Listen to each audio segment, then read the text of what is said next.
Welcome to Cook Master Tips. Today, we're making a cozy sugar-free peppermint mocha latte. A festive, guilt-free treat with rich chocolate, bold coffee, and a hint of refreshing peppermint. Let's get started.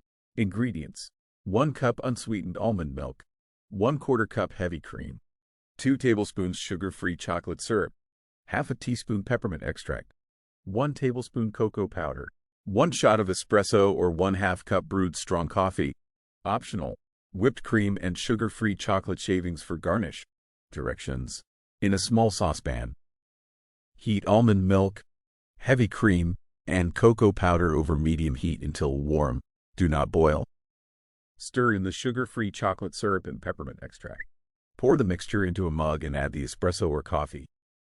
Top with whipped cream and chocolate shavings if desired. Serve warm and enjoy your holiday treat. Prep time: 5 minutes. Cooking time: 5 minutes. Total time: 10 minutes. Kcal: 120 kilocalories. Servings: 1 mug. In the end, don't miss out on our latest recipes and cooking tips. Subscribe to our YouTube channel, Cook Master Tips, for more delicious content.